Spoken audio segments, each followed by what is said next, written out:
Capítulo 3. A difícil situação do ser humano. Não estando mais livre para incitar a rebelião no céu, Satanás encontrou um novo campo para tramar a ruína da raça humana. Movido pela inveja, decidiu trazer sobre Adão e Eva a culpa e a penalidade do pecado. Ele transformaria o amor deles em desconfiança e os cânticos de louvor em críticas ao seu Criador. Assim, não somente mergulharia esses seres inocentes na miséria, mas lançaria a desonra sobre o nome de Deus e causaria grande pesar no céu. Mensageiros celestiais revelaram a nossos primeiros pais a história da queda de Satanás e suas ciladas para destruí-los, expondo a eles a natureza do governo divino que o príncipe do mal estava tentando destruir. A lei de Deus é uma revelação da sua vontade, uma transcrição do seu caráter, a expressão do amor divino e de sua sabedoria. A harmonia da criação depende da perfeita conformidade com a lei do Criador. Tudo se encontra sob leis fixas que não podem ser desrespeitadas. Dentre todos os que habitam na terra, somente os seres humanos são responsáveis diante da lei moral. Deus lhes concedeu o poder para compreender a justiça e a bondade da sua lei e deles requer contínua obediência. Assim como os anjos, os moradores do Éden tiveram um período de tempo para mostrar o que fariam. Poderia obedecer e viver ou desobedecer e morrer. Aquele que não poupou os anjos que pecaram não podia poupá-los também. A transgressão traria sobre eles a miséria e a ruína. Os anjos avisaram Adão e Eva para estarem atentos contra as armadilhas de Satanás. Se eles rejeitassem firmemente suas primeiras insinuações, estariam seguros. Caso cedessem à tentação, sua natureza se tornaria tão depravada que por eles mesmos não teriam poder nem disposição para resistir a Satanás. A árvore do conhecimento se tornou a prova de sua obediência e amor a Deus. Se eles não atendessem à sua vontade, nesse caso em especial, seriam considerados transgressores. Satanás não iria segui-los com tentações contínuas. Poderia ter acesso a eles somente quando eles se aproximassem da árvore proibida. Para realizar seu trabalho sem ser percebido, Satanás utilizou um disfarce. A serpente era uma das criaturas mais inteligentes e mais belas. Seu brilho era deslumbrante. Ao pousar na árvore proibida, saboreando o fruto delicioso, chamava a atenção e encantava os olhos. Assim, no jardim onde reinava a paz, o destruidor estava à espreita. Os anjos preveniram Eva para que tivesse o cuidado de não se separar de seu marido. Ao lado dele, correria menos perigo do que quando estivesse sozinha. Sem se dar conta, ela saiu de perto de Adão. Esquecendo-se do aviso do anjo, logo estava contemplando, com uma mistura de admiração e curiosidade, a árvore proibida. O fruto era belo, e ela ficava imaginando por que Deus os tinha proibido de comê-lo. Aquela era a oportunidade do tentador. Foi isto mesmo que Deus disse: não comam de nenhum fruto das árvores do jardim. Gênesis capítulo 3, verso 1. Eva ficou surpresa ao ouvir o eco de seus pensamentos. A serpente continuou fazendo elogios à grande beleza de Eva, e suas palavras a agradaram. Em vez de fugir dali, deteve-se para ouvir a serpente falar. O que ela não imaginava é que era Satanás falando por intermédio da fascinante serpente. Ela respondeu: podemos comer do fruto das árvores do jardim, mas Deus disse: não comam do fruto da árvore que está no meio do jardim, nem toquem nele, do contrário vocês morrerão. Gênesis capítulo 3, verso 2 e 3. Então a serpente disse à mulher: certamente não morrerão. Deus sabe que no dia em que dele comerem, seus olhos se abrirão, e vocês, como Deus, serão conhecedores do bem e do mal. Gênesis capítulo 3, verso 4 e 5. Ao provarem dessa árvore, declarou ela, alcançariam um estado mais elevado de vida. Disse ainda que ela mesma tinha comido e adquirido o dom da fala. Insinuou que de maneira egoísta o Senhor os havia proibido de comê-lo para que não se tornassem iguais a ele, porque aquele fruto proporcionava sabedoria e poder. Por isso, Deus não permitia que eles provassem ou tocassem nele. Disse que a advertência divina fora feita simplesmente para intimidá-los. Como seria possível que eles morressem? Não tinham eles comido do fruto da árvore da vida?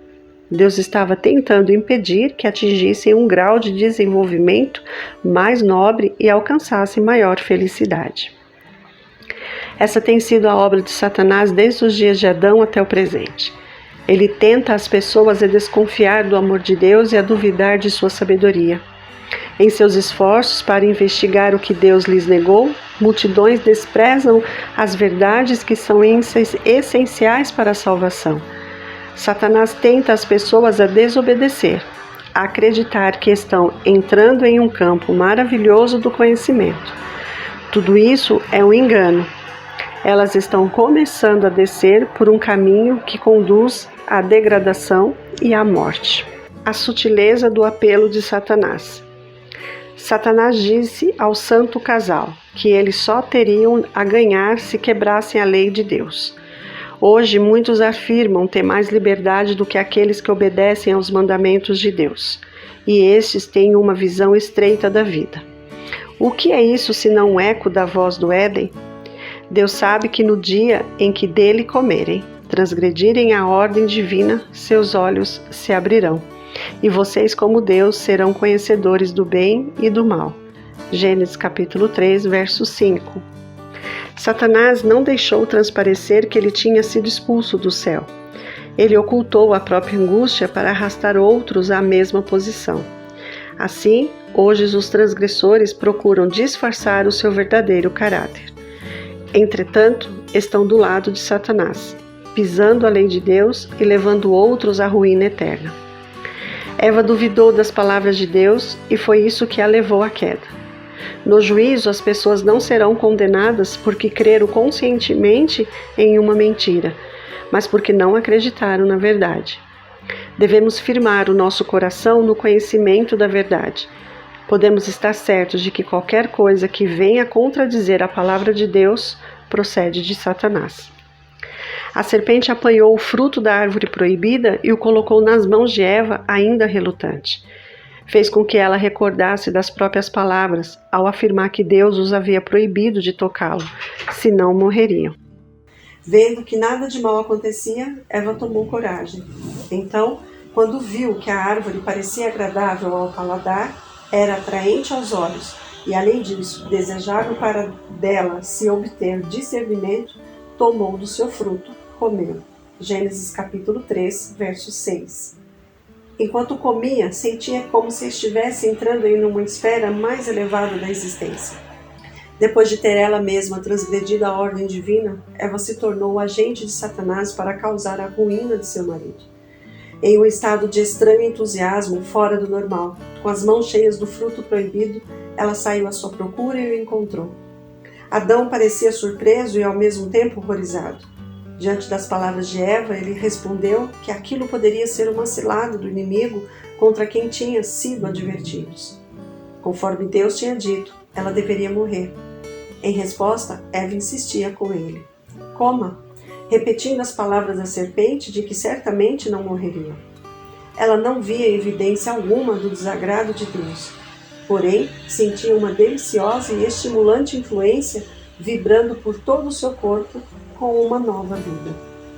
Adão compreendeu que sua companheira tinha desobedecido à ordem de Deus. Travou-se uma terrível batalha em sua mente. Lamentava ter perdido que Eva saísse de perto dele. Entretanto, o ato estava consumado. Ele teria que se separar da companhia daquela que tinha sido a sua alegria. Como poderia suportar isso? Adão tinha desfrutado a companhia de Deus e dos anjos santos. Ele sabia qual era o destino reservado à raça humana e permanecessem fiéis a Deus. Mesmo assim, todas as bênçãos envolvidas desapareceram de sua vista, diante do receio de que tinha de perder aquela dádiva que, aos seus olhos, era de muito maior valor que todas as outras. O amor, a gratidão e a lealdade para com o Criador, tudo foi colocado de lado por amor a Eva. Ela era uma parte dele mesmo, e Adão não podia suportar a ideia da separação. Se ela deveria morrer, ele morreria com ela. Não poderiam ser verdadeiras as palavras da sábia serpente? Nenhum sinal de morte aparecia em Eva. Então ele decidiu enfrentar as consequências. Tomou o fruto e comeu rapidamente. De início, após a transgressão, Adão imaginou estar entrando em uma esfera elevada de existência. Então o pensamento de seu pecado o encheu de terror. O amor e a paz que sentiu até então desapareceram, e em seu lugar experimentaram um sentimento de pecado, temor pelo futuro e um grande vazio interior. A veste de luz que os envolvia desapareceu, e para suprir sua falta, tentaram fazer uma cobertura. Não poderiam, enquanto estivessem sem roupa, enfrentar o olhar de Deus e dos santos anjos. Eles começaram a ver então o verdadeiro caráter do pecado. Adão censurou sua companheira por ter afastado dele e permitido que a serpente a enganasse. Ambos, porém, tentavam se convencer de que Deus, que tinha dado a eles tantas evidências de seu amor, iria perdoá-los por essa única transgressão, que não seriam submetidos a um castigo tão terrível como receavam. Satanás estava exultante. Tentou a mulher para que ela passasse a desconfiar do amor de Deus, a duvidar de sua sabedoria e a transgredir sua lei.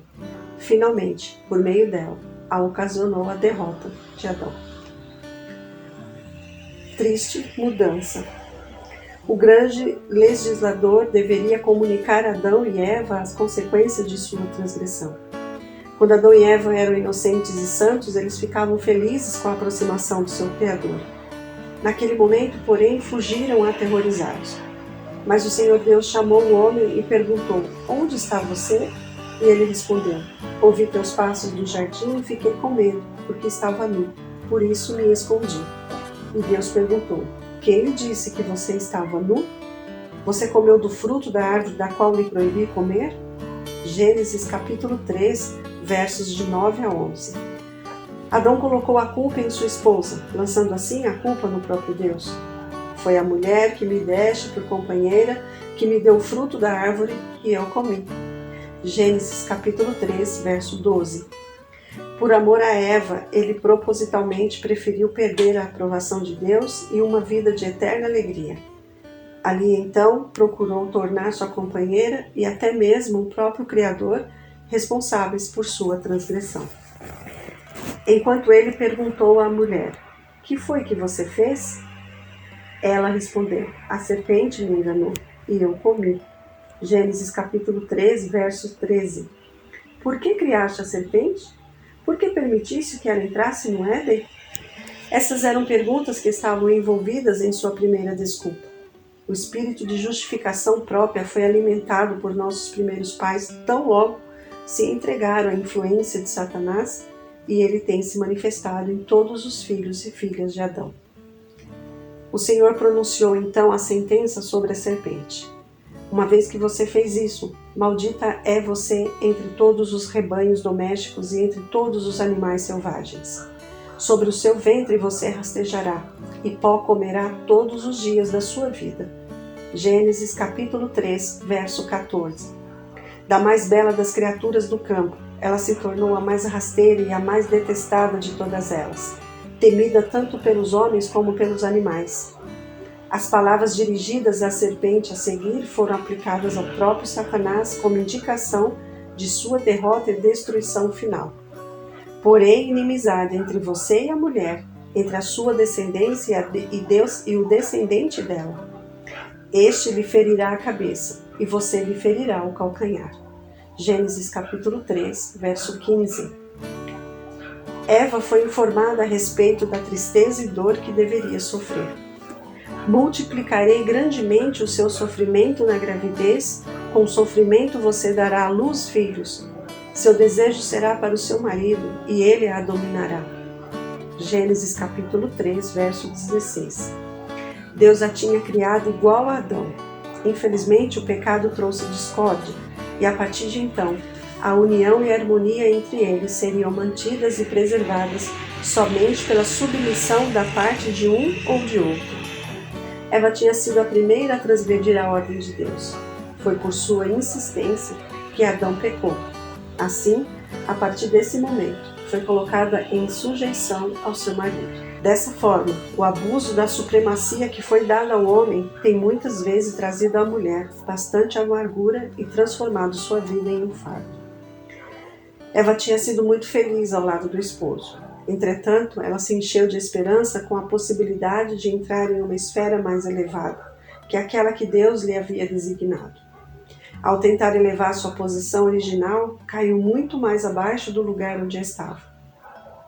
Em seus esforços para alcançar posições para as quais Deus não as habilitou, hoje muitas pessoas estão deixando vago o lugar onde poderia ser uma bênção. Para Adão, o Senhor declarou: visto que você deu ouvidos à sua mulher e comeu do fruto da árvore da qual eu lhe ordenara que não comesse.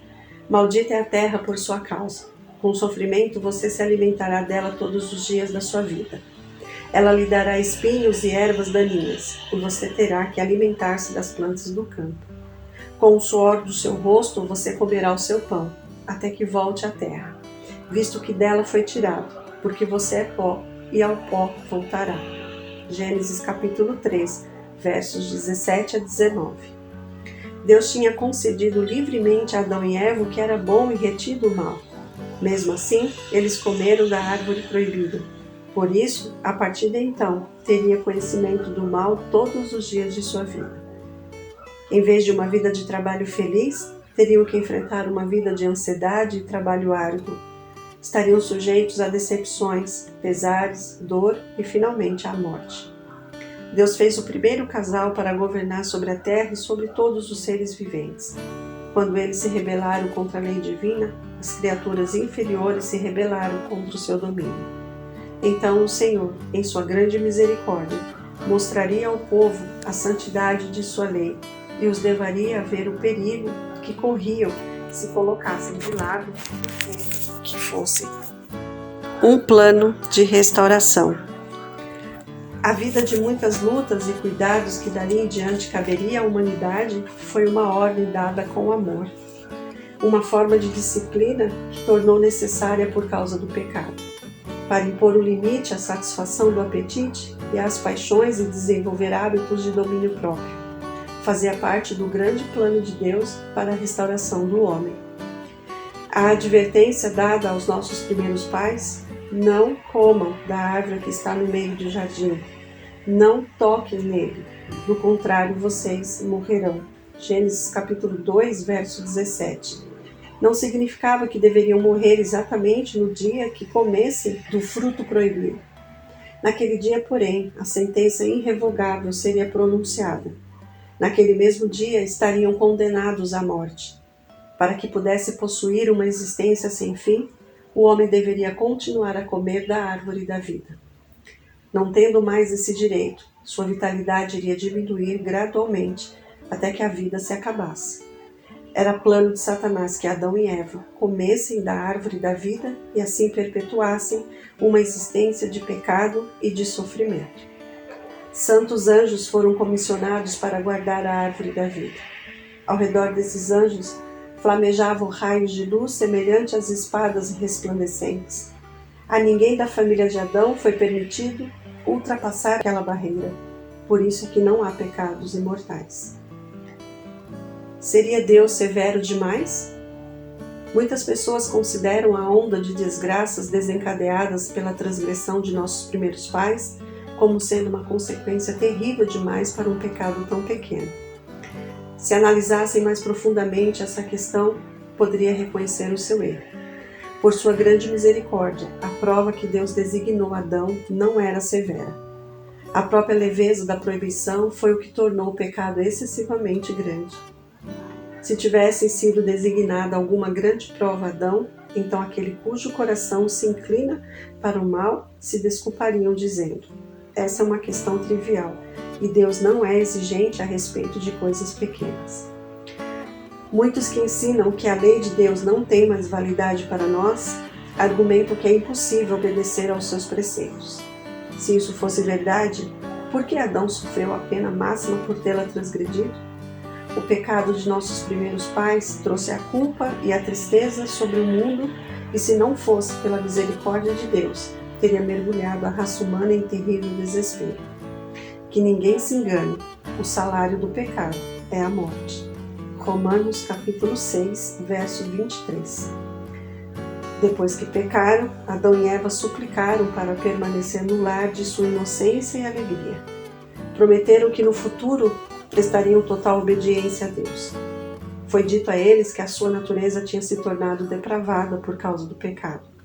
Suas forças para resistir ao mal estavam diminuídas.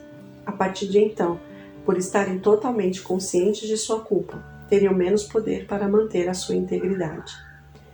Com grande tristeza, despediram-se do belo lar e dali saíram para habitar na terra, onde já estava presente a maldição do pecado.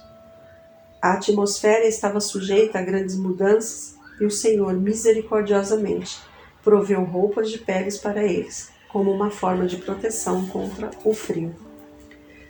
Ao testemunharem os primeiros sinais da decadência em uma flor que murchava ou numa folha que caía, Adão e sua companheira lamentaram muito mais profundamente do que as pessoas fazem hoje por seus mortos.